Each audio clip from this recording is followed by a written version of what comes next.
بعد أن كفر الشيعة أصحاب النبي صلى الله عليه وسلم وأزواجه وسبوا الصحابة وسبوا المسلمين، خرجوا علينا مثنين، لكن على من؟ على إبليس، زاعمين أن إبليس كان يحب عليا رضي الله عنه، وأن حجة الله يوم القيامة عياذا بالله هو إبليس. الله يقول للناس يوم القيامة ها هو إبليس كان يحب علي بن أبي طالب، فلماذا أنتم تبغضون علي بن أبي طالب رضي الله عنه عياذا بالله؟ حجة الله يوم القيامة إبليس، وإبليس كان بيحب علي، وأول شيعي آمن بولاية علي هو إبليس. إذا إبليس ماذا؟ يحب أمير المؤمنين. ليش إبليس اعترف بالحقيقة؟ سؤال مهم جدا، التفت لي جيدا. ليش إبليس اعترف لهؤلاء بحبه لأمير المؤمنين علي سلام الله عليه؟ تعرف ليش؟ حتى الله يفرجيك انه اللي بيبغض الامام علي ليش صار ابن زنا وابن حيضة. رواية تقول اللي بيبغض علي ليش صار ابن زنا وابن حيضة؟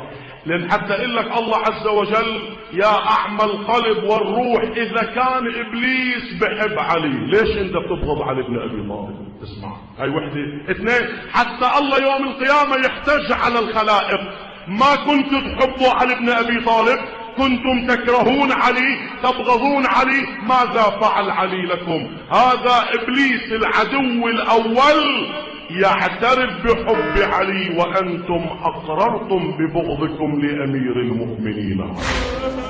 الله يقول كنتم تكرهون علي بن أبي طالب، يقول للناس يوم القيامة كما يقول هذا المعمم، وهو إبليس يحب علي. دين أبالسة. حتى خرج علينا واثق الشمري، معمم آخر ينادي علي القراني بآية الله أو العلامة واثق الشمري، خرج علينا يقول إن إبليس كان يعشق أمير المؤمنين علي بن أبي طالب، ووصل أنه أصبح ملك الجن بسبب أو ملك الجن بسبب أنه هو كان يرى أن علي بن أبي طالب هو الإمام الأوحد. كان إبليس يرى أن علي هو الإمام الأوحد. أول من آمن بعلي في دين الأبالسة هو إبليس في دين الشيعة. يعني احنا كنا نقول هذه ديانة سبائية، المفروض الآن نقول هذه ديانة شيطانية.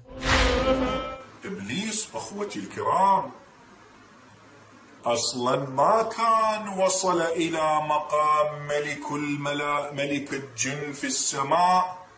إبليس أكرمه الله بأنه من الجن، لكن من مقامه لشدة عبادته لله صار مع الملائكة في السماء لعبادته لله تبارك وتعالى، وما وصل لذلكم المقام إلا بعشقه لعلي بن أبي طالب عليه السلام، إلا لمعرفته بأنه هو الإمام الأوحد في الدنيا والآخرة علي بن أبي طالب. إبليس ما كذب، والله ما كذب الرجل. إبليس ما كان وصل لذلك المقام لولا علمه بعظمة علي بن أبي طالب. إبليس كان يعشق الإمام علي ويقول إن الإمام علي هو الإمام الأوحد، والمعمم بيدافع عن إبليس يقول والله ما كذب، الرجل ما كذب. دين شياطين، دين أبالسة، يدافع عن إبليس ويكفر أصحاب النبي صلى الله عليه وسلم. هذه الديانة الشيعية الشيطانية.